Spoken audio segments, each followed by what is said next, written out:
أعوذ بالله السميع العليم من الشيطان اللعين الرجيم. بسم الله الرحمن الرحيم، وصلى الله على سيدنا محمد وآله الطاهرين. اللهم صل على محمد وآل محمد. اللهم وفقنا لما تحب وترضى واجعل عواقب أمورنا خيرا. بسم الله الرحمن الرحيم. اللهم كل وليك الحجة ابن الحسن صلواتك عليه وعلى آبائه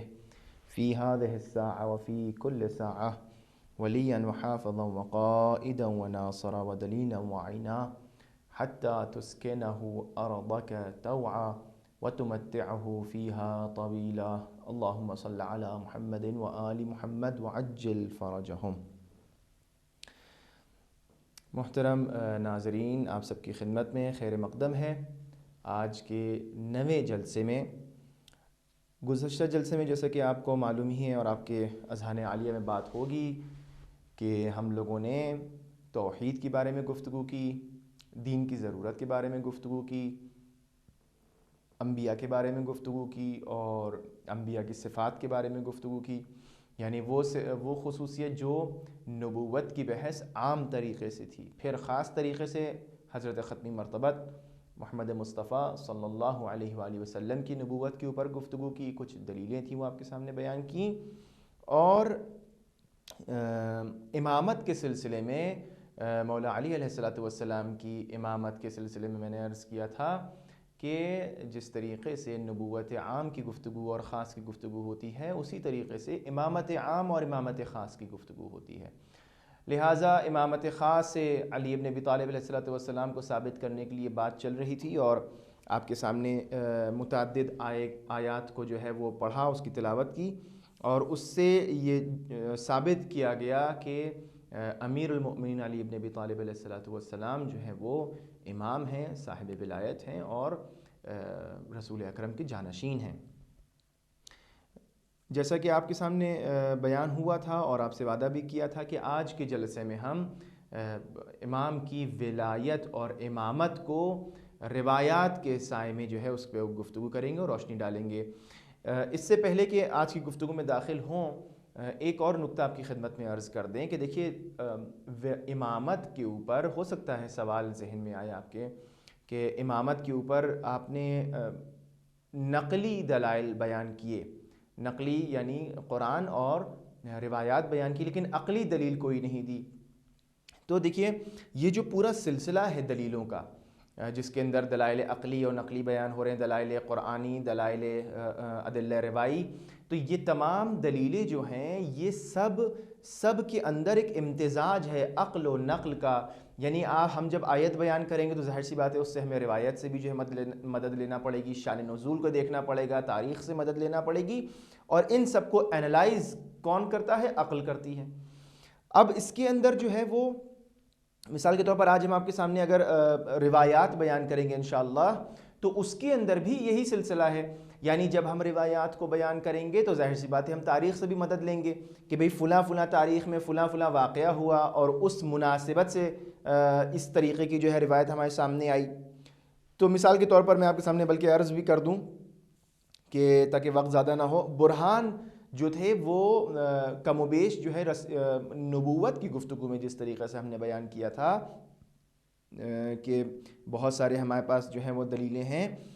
برہان بھی ہمارے پاس برہان عصمت ہے، برہان عقلی جو دلیلیں ہیں، برہان عصمت ہے، برہان افضلیت ہے، برہان علم ہے، برہان معجزات ہے. یعنی جب ہم یہ ثابت کرتے ہیں کہ امام اور پیشوا ہمارا رسول اکرم کے بعد سلسلہ نبوت کے بعد کون ہونا چاہیے، تو ہم جا کے دیکھتے ہیں کہ کون معصوم ہے، اور انہی آیات اور روایات سے ہم عصمت بھی ثابت کرتے ہیں. اور جیسا کہ میں نے نبوت کی بحث میں عرض کیا تھا کہ جو تاریخ ہے انسان کی، جو انسان کی سیرت ہے اور اس شخص خاص کی جو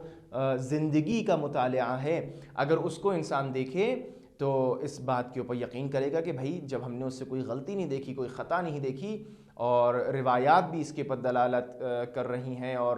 آیات بھی اس سمت کے اوپر ہم کو جو ہے وہ نشاندہی کر رہی ہیں، تو اس کا مطلب یہ شخص معصوم ہے. پھر افضل ہونا، اپنے زمانے کا سب سے زیادہ جو ہے بافضیلت شخص ہونا، سب سے زیادہ علم رکھنا اور معجزات کا حامل ہونا، یہ تمام وہ چیزیں ہیں کہ جب ہم تاریخ سے ثابت کریں گے کہ مولا علی علیہ السلام ان سب تمام کمالات کے مالک تھے، تو عقل آ کے حکم کرے گی کہ بس ہم کو ان کی اتباع کرنا چاہیے۔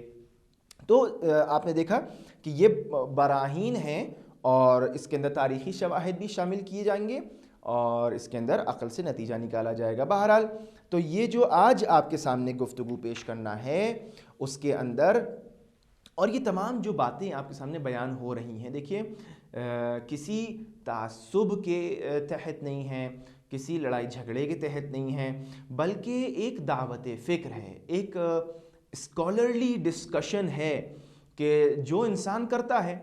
اور انسان جو ہے وہ آزاد ہے اپنے عقیدے میں،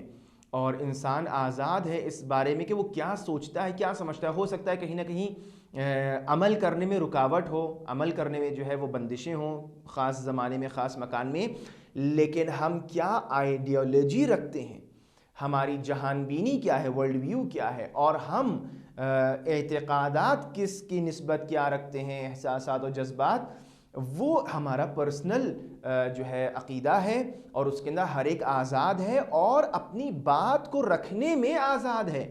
یعنی اگر کوئی ہم سے پوچھے کہ بھائی ہم نے یہ کام انجام دیا تو آپ نے کس عقیدے کے تحت انجام دیا، تو ہم دلیل دے سکیں، ہم دلیل بیان کریں گے۔ اگر آپ کو دلیل پسند آ رہی ہے تو آپ اس کو قبول کریے، دلیل آپ کو نہیں سمجھ میں آ رہی ہے تو لڑنے جھگڑنے کی کہیں پہ کوئی ضرورت یا امکان نہیں ہے۔ تو عالم تشیع میں بھی یہ بات سکھائی جاتی ہے ہمیں، ہمارے رہنماؤں نے ہمیں یہی بات سکھائی، اور انسانیت کا تقاضا بھی یہی ہے کہ ٹھیک ہے انسان آزاد ہے، دعوت فکر دینا جو ہے وہ کوئی قباحت نہیں رکھتا۔ عقلی موازین کے اوپر ایک ڈائیلاگ ہو، ایک گفتگو ہو، کانفرنسز ہو کہ بھائی آپ کیوں علی ابن ابی طالب کو رسول اکرم کا جانشین مانتے ہیں، کیوں ان کو جو ہے وہ آپ امام اول مانتے ہیں اور رسول اکرم کا بلا فصل خلیفہ مانتے ہیں۔ تو بہرحال یہ جو ہم گفتگو کر رہے ہیں، کل بھی آپ کے سامنے پیش کیا، آج پھر آپ کے سامنے بیان کر رہے ہیں، وہ اسی زاویے سے ہے کہ انسان جو ہے وہ تفکر کرے، تعقل کرے اور اپنے ہر عقیدے کے اوپر دلیل دے سکے۔ الحمدللہ تعالی تشیع میں ہمارے جتنے بھی اعتقادات ہیں، جتنے بھی اساس دین ہیں، وہ سب الحمدللہ محکم دلیلوں کے اوپر استوار اور قائم ہیں۔ کوئی ایسی چیز نہیں جو کھوکھلی ہو، کوئی ایسی چیز نہیں کہ جو بے دلیل ہو، اور شروع سے لے کر آخر تک ہمیشہ اعتراضات ہوتے رہتے ہیں، سوالاتوں کی بھرمار رہتی ہے، سوالاتوں کی بارش ہوتی رہتی ہے، شبہات ذہن میں ڈالے جاتے ہیں، لیکن تاریخ میں ہمیشہ علماء، باکردار علماء، عالم لوگ ایسے آئے ہیں، ہمیشہ رہے ہیں، اور یہ خدا کا نظام ہے کہ وہ آتے رہے ہیں اور جواب دیتے رہے ہیں۔ اور انہی جوابوں میں سے مثال کے طور پر ہمارے خود ہندوستان کے جید علماء جو ہیں اس میں شریک رہے ہیں۔ ولایت کے دفاع میں جناب میر حامد حسین جو ہے انہوں نے دفاع ولایت میں کتاب لکھی ہے بقات الانوار۔ ہم لوگ ان کتابوں سے آشنا ہوں، ان کتابوں کو جانیں، اپنے علماء کو پہچانیں، فخر کریں اپنی قسمتوں کے اوپر کہ بر صغیر میں ہندوستان اور پاکستان کے جو جید علماء ہیں، اردو زبان میں جو علماء تھے جنہوں نے زحمتیں اٹھائی ہیں، مختلف زبانوں میں، فارسی میں، عربی میں، اردو میں کتابیں لکھی ہیں اور ولایت اہل بیت کا دفاع کیا ہے، ہم سب کے لیے مشعل راہ چھوڑ کے گئے ہیں اور دلیلیں فراہم کی ہیں، اور آج تک علماء جو ہیں وہ قم و نجف میں ان کتابوں سے استفادہ کرتے ہیں۔ آپ کتاب عماد الاسلام کو دیکھیے، غفران مآب صاحب نے لکھی ہے۔ یہ تمام علماء اور یہ تمام لوگ جو ہیں ہمارے درمیان تھے۔ یہ بہت بڑے بڑے نام ہیں، 2 نام لے لیے میں نے، کافی ہے، اور بھی بہت ساری کتابیں ہیں، اور جو آسان کتابیں آج کل مختلف زبانوں میں ترجمہ ہو سکتی ہیں وہ سید شرف الدین کی المراجعات ہے، آپ اس کی طرف رجوع کر سکتے ہیں ان مباحث کو دیکھنے کے لیے۔ اور شبہ پشاور جیسی کتاب، علامہ امینی نے الغدیر کتاب لکھی کہ جس کے اندر امیر المومنین علیہ السلام کی جو ولایت کا انہوں نے دفاع کیا، اور خوب مستدل انہوں نے جو ہے اس کے اندر اسکالرلی اپروچ کے ساتھ جو ہے انہوں نے اس کے اندر ثابت کیا ہے کہ امیر المؤمنین جو ہے وہ جانشین رسول اللہ ہیں، پہلے امام ہیں اور رسول کے بلا فصل خلیفہ ہیں۔ تو آئیے دیکھیں آج جو ہے اب جیسا کہ میں نے آیات کے سلسلے میں بھی بیان کیا تھا کہ ہم نے آپ کے سامنے 3-4 آیتیں پیش کی تھیں، لیکن 3-4 آیتوں سے محدود نہیں ہے ولایت امام علیہ الصلوۃ والسلام، بہت ساری آیات سے ثابت کیا جا سکتا ہے۔ البتہ یہاں پہ ایک بحث آتی ہے، اس کو چھیڑنا نہیں ہے، لیکن ذہن میں کانوں سے یہ الفاظ ٹکرا جائیں اچھی بات ہے۔ ایک بحث ہے نص سے جلی اور نص سے خفی کی، کہ صراحتاً کوئی باتیں کچھ بات کہی گئی ہو کہ جو دلیل بن رہی ہو امیر المومنین کی ولایت کے اوپر، اور نص سے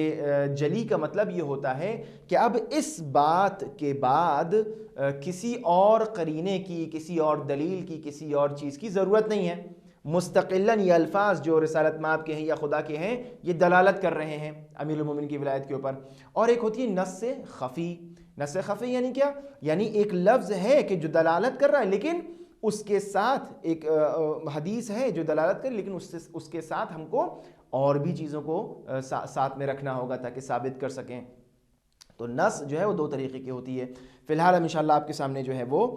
دلیلیں جو پیش کرنے جا رہے ہیں، اور یہ جو نص کی بات تھی میں نے اس لیے چھیڑ دی کیونکہ کچھ جو ہے وہ مسلمانوں میں ایسے فرقے ہیں کہ جو مذاہب ہیں کہ جو نص جلی کو مانتے ہیں، خفی کو نہیں مانتے، کچھ جو ہے خفی کو مانتے ہیں، جلی۔ مثال کے طور پر معتزلہ جو حضرات ہیں وہ امام علی کی ولایت کو اور امامت کو لے کر نص خفی کے قائل ہیں، امام حسن اور امام حسین کی ولایت کو اور امامت کو لے کر نص جلی کے قائل ہیں، اور اس طرح سے مختلف جو ہے بہرحال فرق و مذاہب ہیں۔ اس کو بھی سرچ کریے گا، دیکھیے گا اس کے اوپر گفتگو کیا ہے۔ تو آئیے دیکھیں پہلی جو حدیث آپ کے سامنے پیش کرنا ہے کہ جو نص سے جلی ہے اور بالکل واضح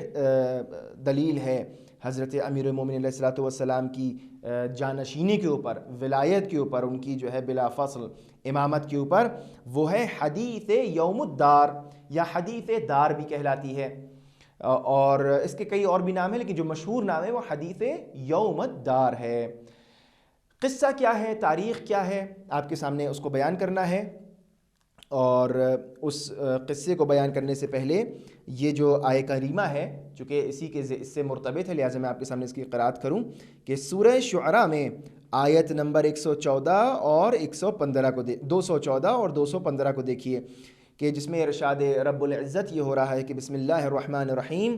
وَأَنذِرْ عَشِيرَتَكَ الْأَقْرَبِينَ وَاخْفِضْ جَنَاحَكَ لِمَنِ اتَّبَعَكَ مِنَ الْمُؤْمِنِينَ۔ یہ جو آیت یہاں پر نازل ہوئی ہے کہ جس میں بعد میں ارشاد ہوا فَإِنْ عَصَوْكَ فَقُلْ إِنِّي بَرِيءٌ مِّمَّا تَعْمَلُونَ، یہ جو سورہ شعراء کی آیت نمبر 214، 215 اور 216 ہے، اس میں یہ ارشاد ہو رہا ہے کہ جو مشہور آیت ہے آپ سنتے رہتے ہیں کہ وَانذِرْ عَشِيرَتَكَ الْأَقْرَبِينَ، کہ اپنے قرابت داروں کو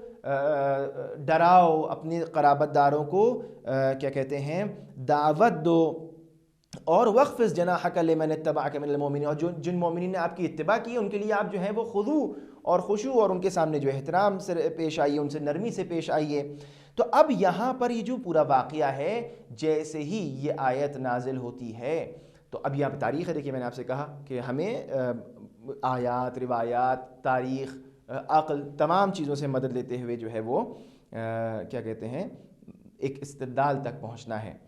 لیکن خود جب رسالت مآب یہ روایت بیان کریں گے تو وہ نص سے جلی ہوگی۔ قصہ کیا ہے؟ قصہ یہ ہے کہ رسول اکرم صلی اللہ علیہ وآلہ وسلم نے جب یہ آیہ کریمہ آپ کے اوپر نازل ہوئی ہے تو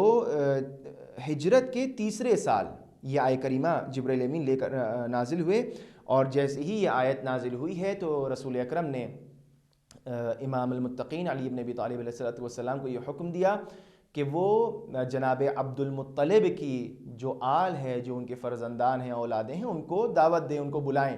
اور رسول اکرم کو کچھ خاص بات کرنا ہے انہوں نے کہا اور فرمایا۔ تو امیر المومنین علیہ السلام نے جو ہے وہ دعوت کا انتظام کیا، اور تاریخ میں ملتا ہے کہ 1 ران گوسفند کی جو ہے وہ تیار ہوئی، اس کا کھانا پکا اور ساتھ میں دودھ بھی تھا۔ تاریخ میں باقاعدہ بہت ڈیٹیل سے لکھا ہوا ہے، اور یہ جو میں آپ کو بتا رہا ہوں یہ بتاؤں گا کیوں میں کہہ رہا ہوں 1 ران تھی اور تھوڑا سا دودھ تھا۔ یہ کھانا تیار ہوا اور تقریباً 40 لوگ قریش کے اور آل ابو طالب کے، عبد المطلب کے جمع ہوئے۔ رسالت مآب صلی اللہ علیہ وآلہ وسلم نے جو ہے وہ سب کو جمع کیا اور بات کرنا چاہی اور کچھ کہنا چاہا، اور جس کے اندر ابو جہل بھی آیا ہوا تھا، اس میں بہت سارے سرشناس افراد موجود تھے، جناب حمزہ جو ہے وہ موجود تھے، جناب ابو طالب علیہ الصلوۃ والسلام مولا امیر المومنین علیہ الصلوۃ والسلام کے جو والد تھے وہ بھی اس میں موجود تھے۔ اور جیسے ہی جو ہے وہ دعوت ہوئی اور رسول اکرم کھڑے ہوئے، کچھ انہوں نے کہنا چاہا، ویسے ہی ابو جہل نے جو ہے وہ جو دعوت تھی اور جو محفل کا جو ماحول تھا اس کو خراب کر دیا، ڈسٹرب کر دیا، اور کہا کہ یہ جادوگر ہیں اور یہ جو ہیں وہ اپنی طرف سے باتیں بیان کرتے ہیں، یہ سب کہہ کے اس نے شور شرابہ کیا اور دعوت جو ہے وہ خراب، ماحول خراب ہو گیا۔ لہٰذا رسول اکرم نے مناسب نہیں سمجھا کہ اس ایسے ماحول میں جو ہے وہ اپنے پیغام کو پہنچائیں، لہٰذا سب اپنے گھر چلے گئے۔ اگلے دن پھر رسول اکرم نے امام علیہ الصلوۃ والسلام کو حکم دیا کہ پھر سے جو ہے وہ آپ دعوت کا انتظام کریں۔ تاریخ میں ملتا ہے کہ ایک ران تھی اور دودھ تھا، اور آئے کتنے لوگ تھے؟ 40 لوگ، جبکہ یہ بھی ایک معجزہ ہے، یعنی کہ وہ کھانا جو تیار کیا گیا تھا وہ ان لوگوں کے لیے کہ جو مدعوف تھے اور جو آئے تھے ان کے لیے کافی نہیں تھا، لیکن تاریخ میں ملتا ہے کہ سب نے پیٹ بھر کے کھانا کھایا، نہ کچھ زیادہ آیا نہ کچھ کم بچا۔ تو یہ بھی ایک معجزہ ہے اس دن کا، اور یہ دعوت تھی کہ جو دعوت ذو العشیرہ کے نام سے بھی مشہور ہے۔ اب اگلے دن پھر رسول اکرم نے مولا علی کو حکم دیا کہ پھر سے اسی طرح سے آپ کھانا پکائیں اور تیار کریں چیزوں کو اور دعوت دیں سب لوگوں کو۔ تو اب یہاں پہ تاریخ میں ملتا ہے یا اسی دن یا ایک اور دن، زیادہ تر لوگوں کا کہنا یہ ہے تاریخ دان کا کہ 3 دن جو ہے مسلسل یہ گفتگو رہی، اور تیسرے دن جو ہے جب کھانا ہو گیا تو رسول اکرم نے جو ہے وہ آپ کھانے کے بعد کھڑے ہوئے، اور کھڑے ہونے کے بعد جو ہے آپ نے اعلان کیا اور اس طرح جو ہے وہ فرمایا کہ یا بنی عبد المطلب انی واللہ ما اعلم شابا فی العرب جاء قومہ بافضل مما جئتکم، کہ اے بنی عبد المطلب، اے عبد المطلب کے بیٹوں اور بچوں، کہ میں جو ہوں خدا کی قسم نہیں جانتا کسی بھی ایسے جوان کو کہ جو اپنی قوم کے پاس آیا ہو کچھ ایسا مجھ سے بہتر لے کر، یعنی میں جو تم لوگوں کے لے کر آیا ہوں کہنے جا رہا ہوں سب سے بہترین ہے۔ بخیر الدنیا والآخرہ، خیر دنیا اور آخرت اس میں ہے۔ وقد امرنی اللہ تعالی، اور بے شک اللہ تعالی نے مجھے یہ حکم دیا ہے کہ ان ادعوکم الیہ، کہ میں جو ہوں تم سب کو اس کی طرف دعوت دوں، اور پھر فَأَيُّكُمْ، اور تم میں سے کون ایسا ہے کہ جو میرا وزیر بنے گا علی هذا الامر علی ان یکون اخی و خلیفتی فیکم، کہ تم میں سے کون ایسا ہے کہ یؤازرنی علی هذا الامر علی ان یکون اخی و خلیفتی فیکم، کہ کون میرا وزیر بنے گا اس بات پر جو میں دعوت لے کر آیا ہوں، جو اللہ کی طرف تم کو بلانا چاہ رہا ہوں، اس بات پہ کون میرا وزیر بنے گا، کون میرا جو ہے وہ اخی بنے گا یعنی بھائی بنے گا، کون میرا خلیفہ بنے گا فیکم تمہارے درمیان۔ تو جب رسالت مآب نے یہ سوال کیا، اپنا پہلے انہوں نے مقصد بیان کیا کہ میں اس لیے آیا ہوں اور یہ بہترین مقصد ہے، تم کو اللہ کی طرف دعوت دینے کے لیے آیا ہوں، اب یہ بتاؤ کہ اس میٹر میں میری کون مدد کر سکتا ہے۔ مطلب دنیا کا دستور بھی یہی ہے کہ پہلے انسان اپنی بات کو سامنے رکھتا ہے اور پھر کہتا ہے کہ بھئی کون ہمارا اس میں جو ہے مددگار ثابت ہوگا۔ تو اب یہاں پر تاریخ ملتا ہے کہ فحجم القوم جمیعا، یعنی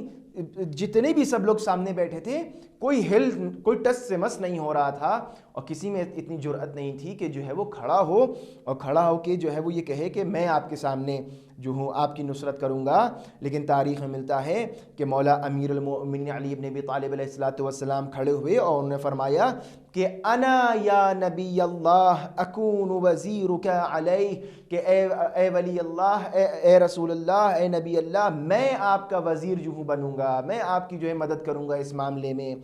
اور اب یہاں پر کچھ جگہ پہ تقریباً 6 یا 7 نقل ہیں، مختلف طریقوں سے آئے ہیں کہ کیا ہوا اس کے بھی جو کیا نہیں ہوا۔ ایک روایت میں یہ ہے کہ خود مولا امیر المومنین علیہ الصلوۃ والسلام اور اہل تسنن کی کتابوں میں بھی یہ پوری روایات موجود ہیں کہ مولا علی علیہ الصلوۃ والسلام 3 مرتبہ کھڑے ہوئے اور کہا کہ انا یا نبی اللہ، تو رسول اکرم نے ان کو بیٹھایا، اور پھر تیسری دفعہ جب پھر سے امام علی علیہ الصلوۃ والسلام خود فرماتے ہیں کہ میں کھڑا ہوا اور میں نے اس طرح اعلان کیا، میں نے اس طرح آمادگی کا اظہار کیا، تو یہاں پر اب حضرت صلی اللہ علیہ وآلہ وسلم نے فرمایا کہ انا ھذا اخی ووصی وخلیفتی فیکم فاسمعوا لہ واطیعوہ۔ دیکھیے اسے کہتے ہیں نص، اسے کہتے ہیں صریح واضح الفاظ میں، ٹھیک ہے. یہ تو میں نے آپ کو پورا بیک گراؤنڈ بتایا تھا کہ تاریخ میں یہ ہوا، آیت یوں نازل ہوئی، تاکہ آپ کے ذہن میں بات ایک دم آ جائے واضح طور پہ. لیکن یہ جو کلمہ ہے یہ نص ہے کہ اِنَّا هَذَا أَخِي، کہ بے شک یہ میرا، اشارہ کرے رسول اکرم، ہادہ اس میں اشارہ ہے کہ اِنَّا بے شک ہادہ اخی، یہ میرا اب بھائی ہے، میرا وصی ہے، میرا خلیفہ ہے، تمہارے درمیان اس کی بات کو سنو اور اس کی اطاعت کرو. ٹھیک، تو یہ جو ہے وہ نص ہے اور واضح طور پر بیان ہو رہا ہے. امیر المؤمنین علی ابن ابی طالب علیہ السلام کی بات کو یہاں پر بیان کیا جا رہا ہے کہ یہی ولی ہیں، یہی خلیفہ ہیں، یہی جانشین ہیں. تاریخ طبری جلد نمبر 2، تاریخ کامل ابن اثیر شافعی نے لکھی اسی بات کو. شرح نہج البلاغہ میں ابن ابی الحدید معتزلی اس بات کو لکھتے ہیں. مسند احمد ابن حنبل میں جلد نمبر 5 میں یہ بات بیان کی گئی ہے، اور مختلف طریقوں سے جو ہے وہ یہ روایت ہم تک پہنچی ہے. البتہ اس میں کچھ لوگوں نے جو ہے شک و شبہ کا اظہار کیا ہے، اس کو خدشے دار، اس کے نہ تحریف، ابن تیمیہ جیسے لوگوں نے جو ہے اس میں تحریف کے قائل ہیں اور اس کو جو ہے وہ دلالت نہیں مانتے. یہ سب باتیں الگ ہیں، لیکن جو اصل بات ہے جس سے فی الحال ہمیں کام ہے وہ یہ ہے کہ یہ ہمارے لیے ایک محکم دلیل ہے کہ جس کو تمام جو ہے وہ علماء عامہ اور خاصہ مانتے ہیں. دوسری دلیل میں جلدی سے بیان کروں تاکہ وقت جو ہے وہ زیادہ تیزی سے چلا جا رہا ہے. دوسری دلیل جو ہے وہ حدیث منزلت ہے. حدیث منزلت کیا ہے؟ امید ہے آپ یہ سب لوگ لکھ رہے ہوں گے، اور اپنے کاغذوں کے علاوہ ذہن کے بھی جو ہے کاغذ پہ اور ذہن کے صفحے پہ بھی ضرور اس کو لکھیے گا. یہ سب ہمارے دلوں میں اور دماغ پر جو ہے وہ حدیثیں لکھی ہونا چاہیے. یا علی انت منی بمنزلت ہارون من موسیٰ الا انہ لا نبی بعدی. ماشاءاللہ مجلسوں کے اور ان دروس کے صدقے میں بارہا آپ یہ جو ہے وہ حدیث سن چکے ہوں گے، اس کو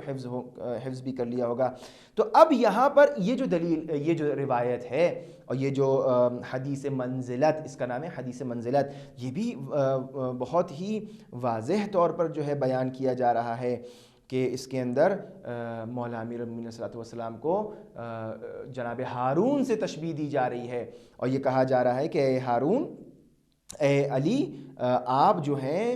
میرے لیے اسی طرح سے ہیں، وہی منزلت رکھتے ہیں جس طریقے سے ہارون کو جو نسبت موسیٰ سے تھی. الا انہ لا نبی بعدی، مگر یہ کہ جو ہے وہ میرے بعد جو ہے کوئی نبی نہیں ہوگا. آپ سورہ طٰہٰ کی آیت نمبر 36 کو دیکھیے گا، اور اس کے بعد بھی آیات ہیں کہ جس کے اندر جناب موسیٰ نے یہ دعا کی تھی کہ جو ہے وَاجْعَلْ لِي وَزِيرًا مِّنْ أَهْلِي هَارُونَ أَخِي، اور اس کے بعد تمام چیزیں ہیں. قَالَ قَدْ أُوتِيتَ سُؤْلَكَ يَا موسیٰ، اور پھر جو ہے جناب موسیٰ نے جو ہے وہ پوری دعا کی، دعا مانگی، اور اللہ نے اس دعا کو قبول کیا اور کہا کہ ٹھیک ہے ہم ہارون کو تمہارا وزیر بناتے ہیں. اور جب جناب موسیٰ اپنی قوم سے گئے تو جناب ہارون کو جو ہے وہ اپنا خلیفہ و جانشین بنا کے گئے. جہاں جہاں جاتے تھے وہاں جو ہے وہ جناب ہارون ساتھ میں رہتے تھے. جناب موسیٰ کہتے ہیں یہ میرے قوت بازو ہیں، یہ میرے جو ہے مشن میں میرے جو ہیں وہ مددگار ہیں. تمام آیات جو ہیں وہ اس کے اوپر دلالت کرتی ہیں. تو اب ہمیں یہ دیکھنا ہے کہ یہ حدیث جو ہے وہ کہاں پہ رسول اکرم نے بیان فرمائی. یہ جو حدیث تھی یا علی انت منی بمنزلت ہارون من موسیٰ الا انہ لا نبی بعدی، تو کہتے ہیں کہ تقریباً 5 مقامات پر رسول اکرم نے اس حدیث کو بیان کیا. پہلا مقام وہاں پہ تھا کہ جب عہد و پیمان لیا جا رہا تھا برادری کا، عقد اخوت والی جب بات تھی. یہ جو عہد و پیمان برادری کا ہے یہ ہجرت سے پہلے بھی ہوا، ہجرت کے بعد بھی ہوا. تو ہجرت سے پہلے بھی رسول اکرم نے یہی بیان فرمایا. پھر ہجرت کے 5 مہینے کے بعد دوبارہ جب یہ عہد و پیمان لیا گیا تو اس کے بعد بھی رسول اکرم نے یہی حدیث بیان فرمائی. تیسرے موقع پر جب جناب ام سلمہ کے گھر میں تھے تو رسول اکرم نے یہ حدیث بیان فرمائی. پھر چوتھے مقام پر کہ جب حضرت حمزہ کی بیٹی کے لیے سرپرست، ان کے لیے جو ہے وہ سرپرست معین کرنا تھا، تو اس وقت بھی ایک مناسبت سے رسول اکرم نے یہ حدیث ارشاد فرمائی. اور پھر 5ویں موقع پر تب جب جنگ تبوک کے لیے جو ہے رسالت میں آپ نکلے. جنگ تبوک کا کیا قصہ ہے یہ میں آپ کو بتا دوں، چونکہ اصل جو ہے مشہور یہ ہے کہ جنگ تبوک میں رسول اکرم نے یہ حدیث ارشاد فرمائی ہے، لیکن منحصر نہیں ہے. بعض اور بھی مقامات پر رسول اکرم نے اس حدیث کو ارشاد فرمایا ہے. یہ جو میں تاکید کر رہا ہوں اس کی ایک وجہ ہے، انشاءاللہ بھی بتائیں گے آپ کو. 9 ہجری میں جنگ تبوک جو ہے وہ واقع ہوئی ہے. جنگ تبوک جو ہے وہ ماہ رجب میں ہوئی ہے، اور جو رومی تھے ان سے یہ جنگ ہونا تھی، اور تبوک کے مقام پہ مدینے سے نکل کے لشکر اسلام گیا ہے اور وہاں پہ کچھ دن رہا، اور البتہ جنگ نہیں ہو پائی، اور وہاں پر جنگی آثار تھے، رکے ہوئے تھے، لشکر رکا رہا اور جنگ نہیں ہوئی، اور پھر رسول اکرم مدینے واپس آ گئے۔ اس جنگ میں رسالت مآب نے مولا علی علیہ السلام کو مدینے میں اپنا جانشین مقرر کیا تھا، اور اس بات کا ڈر تھا کہ منافقین کہیں وہاں پہ کچھ خراب کاری نہ کریں، چونکہ رسول اکرم جا رہے تھے مدینے سے، اور تمام جو اصحاب تھے وہ بھی جا رہے تھے، تمام لشکر جو ہے نکل رہا تھا، تو ڈر تھا کہ مدینے میں کوئی خرابی نہ ہو، کوئی سیاسی مسئلہ نہ ہو جائے، کوئی امنیت کا کوئی مسئلہ نہ ہو جائے، لہٰذا مولا علی علیہ السلام کو وہاں پر آپ اپنا جانشین معین کر کے گئے تھے۔ اب ہوا یہ تھا کہ وہاں پر منافقین نے جو ہے وہ چیمی گوئیاں شروع کر دیں، اور مولا علیہ السلام کے خلاف پروپیگنڈا کیا کہ دیکھیے رسول اکرم ناراض تھے اور علی کو نہیں لے کر گئے، یا علی جو ہے جنگ کے لیے اس کے لیے لائق نہیں ہے کہ ان کو لیا جائے، اور اس طریقے کی تو مولا علیہ السلام کو بہت افسوس ہوا، اور مولا علیہ السلام نے جو ہے وہ رسول اکرم سے شکایت کی اور اس بات کا شکوہ کیا کہ لوگ اس طرح سے میرے لیے کہہ رہے ہیں۔ تو رسالت مآب نے یہاں پر یہ فضیلت مولا علیہ السلام کی فرمائی کہ اے علی، ہم تم کو یہاں مدینے میں اس لیے اپنا جانشین بنا کے گئے تھے کہ انت منی بمنزلت ہارون من موسیٰ الا انہ لا نبی بعدی، کہ جس طریقے سے موسیٰ چلے جاتے تھے اور ہارون کو اپنا جانشین بنا کے جاتے تھے، اس طرح سے ہم جاتے ہیں اور تم کو اپنا جانشین بنا کے جا رہے ہیں۔ تو یہاں پر رسول اکرم نے یہ بات بیان فرمائی، اور خود حدیث واضح ہے، لیکن اس کا جو شان صدور ہے، اور جب یہ اس کی تاریخی پس منظر کو ہم دیکھتے ہیں تو واضح ہو جاتا ہے کہ مولا علیہ السلام کی ولایت اور وصایت کے اوپر یہ دلیل بنتی ہے کہ جب رسول اکرم نے جو ہے وہ جب یہ فرمایا، تو اب ہم یہ آ کے دیکھیں، حتیٰ یہ روایت جو ہے بہت تفصیل سے ابقات الانوار میں جناب میر حامد حسین لکھنوی ہندی نے جو ہے اس کو اپنی کتاب میں بہت تفصیل سے بیان کیا ہے۔ اب آپ آئیے آ کے دیکھیے کہ قرآن کس کس طریقے سے جو ہے وہ جناب ہارون کی جو ہے شباہت، ان کی خصوصیات کو بیان فرماتا ہے، یعنی تمام وہ خصوصیات، تمام وہ چیزیں جو جناب ہارون میں تھیں جناب موسیٰ کی نسبت، وہ مولا علی علیہ السلام اور رسول اکرم میں بھی پائی جاتی ہیں۔ البتہ یہ بات الگ ہے کہ جناب موسیٰ سے پہلے جناب ہارون کی وفات ہو گئی، 40 سال پہلے ہی تقریباً ان کی وفات ہوگی، اور پھر جناب یوشع بن نون جو ہے وہ جناب موسیٰ کی وفات کے بعد جو ان کے جانشین بنے۔ لیکن اگر جناب ہارون زندہ رہتے تو یقیناً وہی بنتے، چونکہ جناب یوشع بن نون بھی جو ہے وہ لازم تھا ان کے اوپر کہ جناب ہارون کی اتباع اور اطاعت کریں، پوری قوم کے، پورے بنی اسرائیل کے اوپر لازم تھا۔ آئیے دیکھیں قرآن کی روح سے جو ہے وہ ہارون جو ہے وہ جناب ہارون جو ہے وزیر تھے، جس طرح سے جناب موسیٰ کے، اسی طرح سے مولا علی وزیر تھے رسول اکرم کے۔ جناب موسیٰ کے کاموں میں شریک رہتے تھے جناب ہارون، اسی طرح سے مولا علی جو ہیں وہ جناب رسول اکرم کے کاموں میں شریک رہتے تھے۔ ہارون جو ہیں جناب ہارون بنی اسرائیل کی قوم میں جو ہیں وہ دوسرے اہم شخص تھے جناب موسیٰ کے بعد، اسی طرح رسول اکرم اور امت نبی میں بھی جو ہے رسول کے بعد جو ہے وہ اہم ترین سیکنڈ نمبر پہ جو شخص جس کا نمبر آتا تھا وہ مولا علی علیہ السلام تھے۔ ہارون جو ہیں وہ بھائی تھے موسیٰ کے، علی بھی جو ہیں علیہ السلام جو ہیں وہ بھائی ہیں رسول اکرم کے۔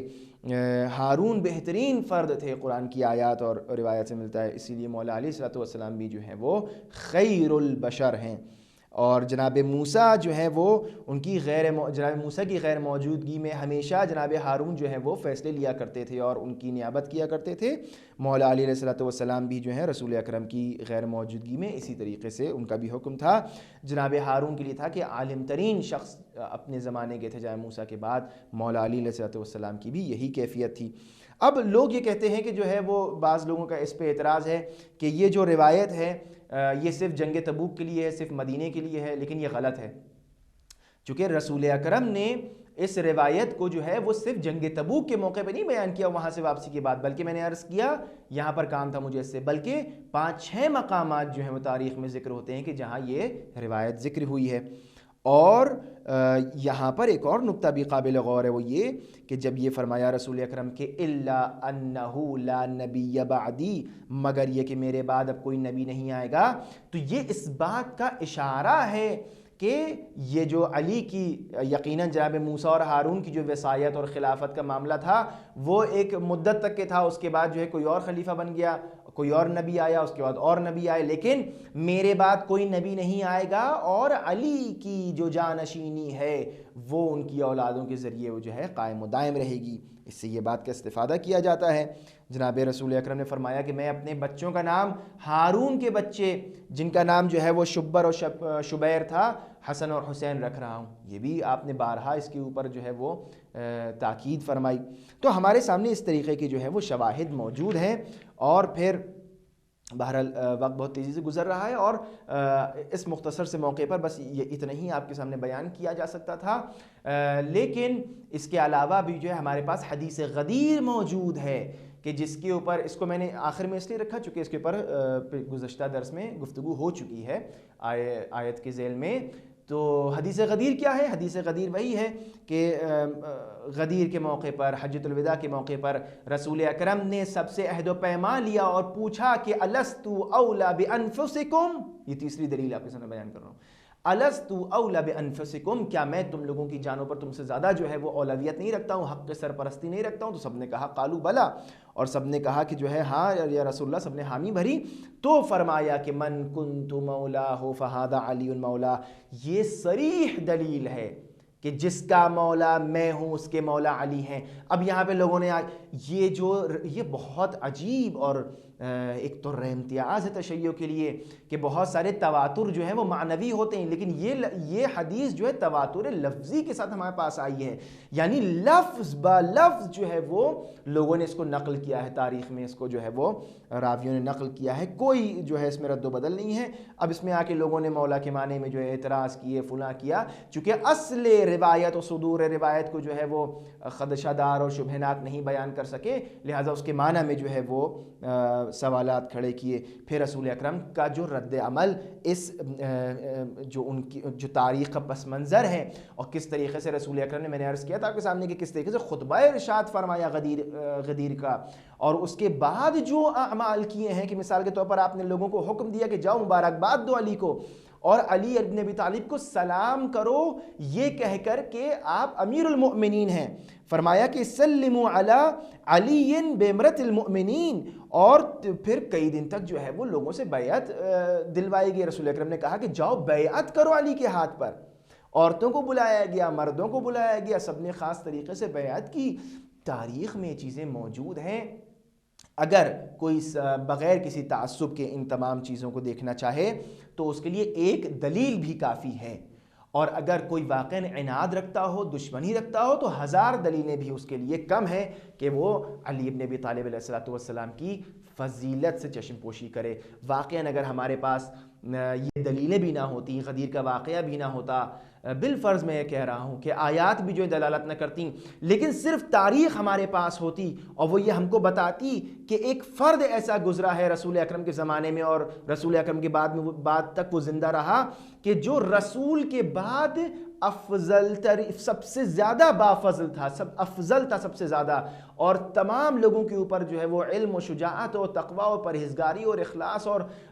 تمام جو ہے اس کے اندر اقدار جو ہے موجود تھیں۔ تو ہمارا ہر صاحب عقل سلیم کا یہ حکم ہوتا کہ اس کی اتباع کی جائے، یعنی واقعاً اگر یہ تمام چیزیں نہ بھی ہوتی، صرف علی ابن ابی طالب کی سیرت دیکھ کر لوگ ان کے گرویدہ ہو جاتے اور ہوتے ہیں۔ بس شرط یہ ہے کہ انسان تعصب سے کام نہ لے، انسان جو ہے وہ، میں نے عرض کیا تھا کہ عقل جو ہے وہ، دروس کو سنیے گا جہاں پہ میں نے عرض کیا تھا کہ عقل کبھی کبھار جو ہے وہ کافی نہیں ہوتی، کیوں؟ چونکہ کبھی کبھار وہ تعصب کا شکار ہو جاتی ہے، ہوا و ہوس کا شکار ہو جاتی ہے، نفسانی غرائز کا شکار ہو جاتی ہے، لہٰذا عقل جو ہے وہ فیصلہ ضرور سناتی ہے لیکن عمل نہیں کرتا انسان، یا عقل کے اوپر پردے پڑ جاتے ہیں انہی سب تعصبات کی وجہ سے، انہی سب نادانیوں کی وجہ سے۔ لہٰذا میری گزارش ہے کہ انشاءاللہ ہم ان تمام چیزوں کے اوپر غور و فکر کریں، ان کو اچھی طرح سوچیں، ان کے اوپر غور کرنے کے ساتھ ساتھ مطالعہ کریں اور نشر کریں، تبلیغ کریں۔ تبلیغ کرنا صرف جو ہے وہ اسکالرز یا علماء کی ذمہ داری نہیں، بلکہ ہر محب اہل بیت، ہر حق پسند، ہر حق شناس کی ذمہ داری ہے